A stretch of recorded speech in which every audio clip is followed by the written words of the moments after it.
Hi, everybody. Welcome again to the South Range Coaches Corner. DJ Yokley alongside, well, it's the head football coach of the South Range Football Raiders, Dan Yeagley. Coach, how we doing? I'm doing great. How you doing, DJ? Doing great, doing great. Another late night session with Coach Yeags. Let's talk about Harrison first. What a win for the Raider program last week. We were worried a little bit about the Saturday, about some bad practices prior to the game, but the boys showed up, took a couple snaps before they got going on defense, but once they did, it was hard to stop them. You know what? It was a combination of a couple things. Our slow start, like I said, we had a couple not so good practices and things just didn't go the way we wanted at the beginning. And, not playing for 2 weeks, we were a little rusty, but we woke up and our angles got better. Our pursuit angles got better. Nothing away from Harrison Central because they're pretty good. No, they are good. And you said that to watch out for Kobe Mitchell, and you guys certainly did that. You contained him within reason. He's still got a couple of great plays in, but all things considered, he was contained pretty much by that Raider defense the entire night. Oh yes, I mean that he's the show. I mean he's for real. He's the real deal, and it makes things happen. And we knew we had to contain him, keep him in the pocket, and we didn't let him scramble left and right. We let him come up the middle, and we had people there. Like I said, early in the game, our angles were bad. I mean, he made our angles bad because of his talent, and we had to adjust. I mean, we didn't see that kind of speed in practice or that kind of talent in practice. I mean, Michael Patron did a great job imitating him because he's pretty good himself. Yeah, I'd say. But we can't hit Michael Patron, so so I mean, we had to adjust on the fly, and our kids did a great job, and my coaches did a great job doing some adjustments there in the second quarter and at halftime to get us a big victory. When you have a quarterback like that is so good on so many different fronts, how difficult is it to make him one-dimensional? You know what? The problem is we didn't know which dimension we wanted him to do because he could throw the ball so well. I mean, my goodness, they had a couple drop passes which would have made the ball game completely different. But we didn't want him running all over the place on us neither. So we had to try to keep him in the pocket, make him step up and throw. And whenever he did throw, we try to put him on the ground. I mean, we had to show our presence there often. And got to a point where we were only rushing three because if we were getting pressure, he was finding that open spot, wherever the linebacker was coming from. And that's a testimony to how good he really is. And so we ended up sitting in our bait, and our front three did a great job getting after him and putting him on the ground every once in a while. And it was a heck of a ball game. Our kids stepped up and played a great second, third, and fourth quarters and able to put them away, thank goodness. I mean, you had some players step up in big moments. I think Crummy had 3 catches for 173 yards, 180 yards, something like that. I mean, when you look at those situations where something's working, do you just keep going back to the well? I know Coach Allegretto does such a good job as your offensive coordinator. Do you keep going back to the well until they stop it, or do you try to trick them up a little bit and give them other things to look at? Well, you gotta mix it up. You can't do one thing all the time. And luckily we have the capability to be able to go run and pass both. And Michael does a good job passing and running, and then you got Dylan Dominguez there doing a great job running too. And we got that 1-2 punch, and we're able to do that.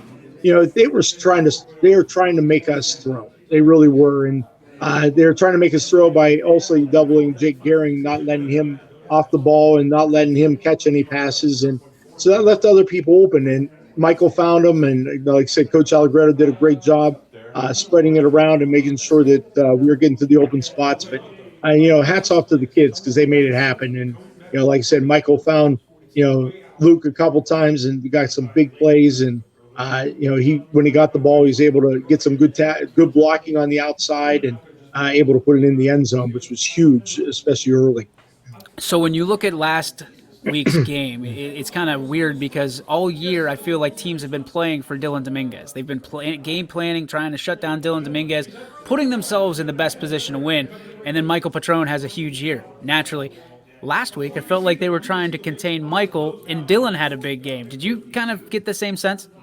I did. I mean, they were trying to do some different things. They were trying to stop the inside run game. We had some success in our couple previous games running inside, and a couple games, the films that they had, we were able to get some gaps inside and able to run, and all of a sudden they gave us the edges, and that's where Luke was able to get to and have his long catches and long touchdown runs, and Dylan also was able to bounce it outside. Once he got it to the edge, he was off and running also. So it was what they were giving us. I mean, they were giving us the edges and the outside, so we took advantage of it, and they were trying to stop the inside run game, and they did a good job of that. I mean, they're well coached, and their team played very, very well. And luckily, like I said, we came away with a big win, a win that we needed, especially after those that extra week off for that bye week. So we made some big strides as a team, getting better as that week went on.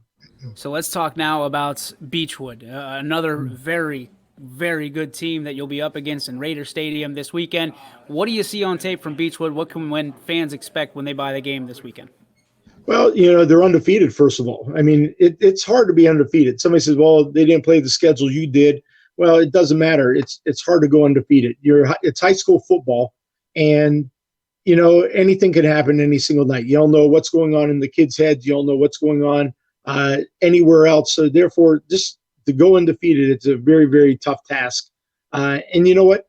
They've done it. They've gone through their 7 games, and they've done a great job, and they're playing well. You're going to see some big boys. I mean, they're big up front. I mean, they're probably bigger than anybody we've seen, which is saying a lot considering we played in the NE8. And then they have some speed. I mean, luckily, and I was talking to Jake Gehring yesterday, and we were talking about how last week prepared us for this week. We always said the NE8 prepared us for the playoffs. Well, last week, Harrison Central prepared us for this week, because Beechwood's going to run no back spread.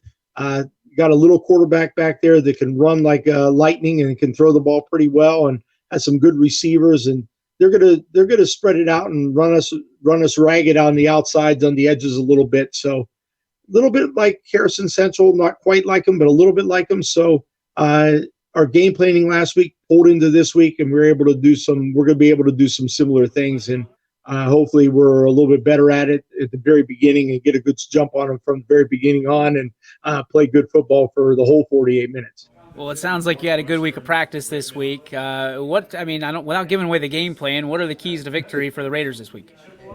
We got to contain the quarterback again. I mean, that's just like last week. We can't let him run around like crazy. We got to film on him. And his first offensive play, he ran 80 yards for a touchdown, and probably ran about 130 yards just to get that 80. But he was all over the place. And we just got to do our game. We got to play our game, and our offensive line has to step up, get blocks on those big defensive linemen, and we're going to have to be able to kick out some big defensive ends and get the ball upfield. And their linebackers run real well. I mean, last week we saw a real good linebacker, number 40. I can't remember his name right now, but he was all over the place for Harrison Central. And we're going to see 2 linebackers like that this week that can run all over the place. So we got to play. Our offensive line has to get on those linebackers, and our backs have to, find those seams and get some nice long runs. And we got to take care of the football, obviously, and defensively, we got to play good defense against this Beechwood offense, because they're pretty explosive. They are. I mean, seeing a little bit of them on tape, they can score 3 ways: quick, fast, and in a hurry, right? So yes, that's for sure. When you look at, this whole playoff experience has been new for everybody, just from this particular year. So when you look at the gentlemen that you have in the locker room, and also Harley Novak, we don't want to leave her out. Oh yeah, don't leave her out. what kind of life lessons do you try to kind of give to the team, as this is not always making the best out of a situation, and something like that along those lines? Talk to me about how you've kind of taken some of these players under your wing and said, this is the way life goes sometimes. Well, you know what? I'm going to talk more about just this year in general. We talk over and over and over again that we're blessed to be still playing, because at any moment, anything could be shut down, and we know that. And live the moment. I mean, live today. I mean, today is the most important day right now, because we don't know what's going to happen tomorrow. We talked about last week, that could have been our last game very easily, because if we lose, or because all of a sudden COVID shuts us down, and you don't know things like that. So we got to make the most of every moment. When we're together, we got to enjoy our fellowship together. We got to enjoy our friendship. We got to enjoy our family, our football family, because, like I said, any moment we could be home and not playing any more football, and that could happen in a heartbeat. And we all know that. And and we talk more of that. It's more than just football. You got to think about outside of football. You got to talk about your own family.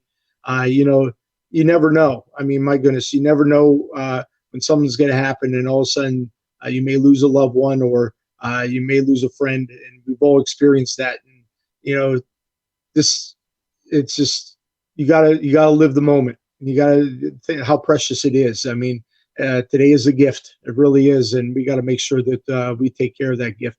I think about that. I went over to my parents tonight and spent a little time with them, and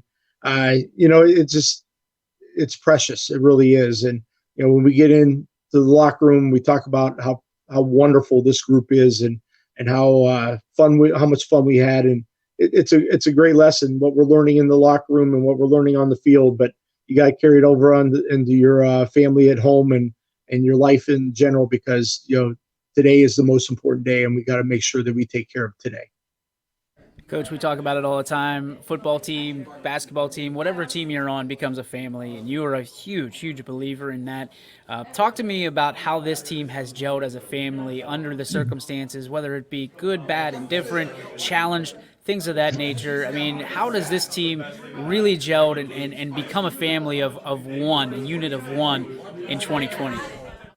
Well, I mean, some of the biggest things is my seniors. I mean, we don't have very many of them. I mean, but they are all great leaders.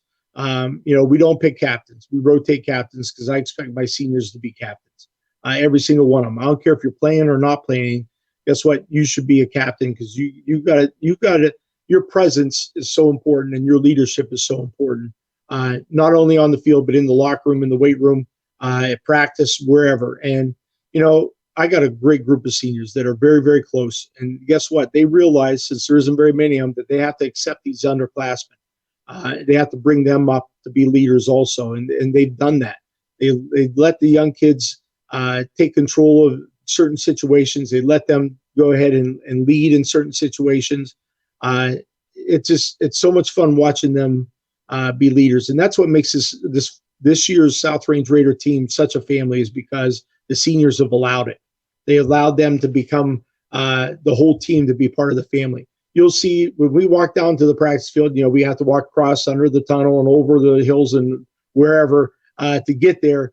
But you don't see the cliques. You don't see seniors walking with seniors, juniors walking with juniors. You see anybody walking with anybody. I mean, you see them talking and laughing and having a good time. You see them talking about schoolwork. You see them.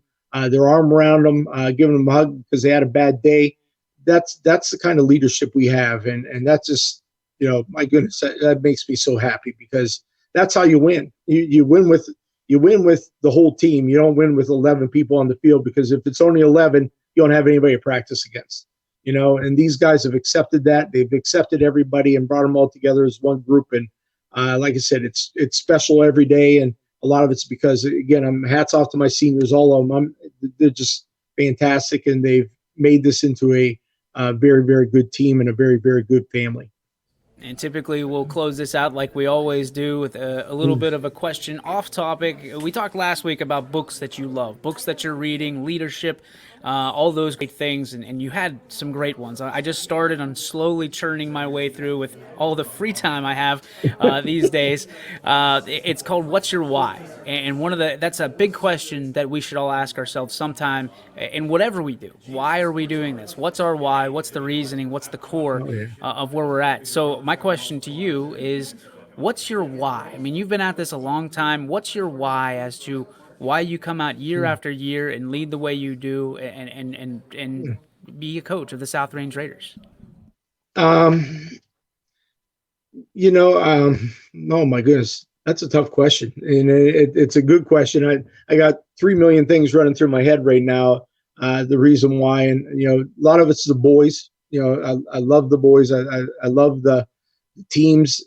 I know we've gone through many teams throughout my many years. But I mean, it's still special because guess what? A new group comes in, creates new challenges and new fun. I'm going to call it new fun because it is fun. Why? I have a passion for South Range. You know that, and it doesn't even really matter if it's football or schoolwork or talking to kids in the hallway or whatever. My fellow teachers, my fellow coaches. I got a passion for South Range, and one reason why I do it, I'm going to have to say, is because it's South Range. Love the place. They've given me everything I've ever wanted and more. They let me coach. They let me teach. They let me do some things that may be not conventional, but they let me do it anyhow because they know I have the kids' hearts in mind and the kids in mind, mainly. A lot like your program. Why do you do that? You do it for the kids.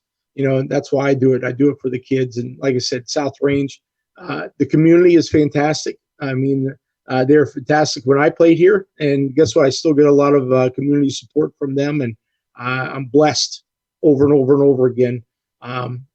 Why? Because I love it. I love being a Raider.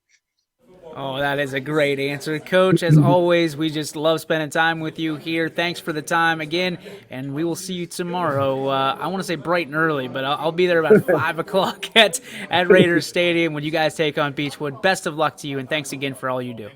Thanks, DJ, and I appreciate again like everything that you do for us, and really appreciate it. And it's special because I get to talk to you also, and that's, I love it. I look forward to this time of the week all the time where I can sit down and have a nice little chat with you. And thank you, YSN, for broadcasting out there for everybody. I really appreciate that too, and make sure that we could root these Raiders on for a big victory. Go Raiders! Good. I'm bringing the A game tomorrow, Coach. There you go. Gotcha. Good.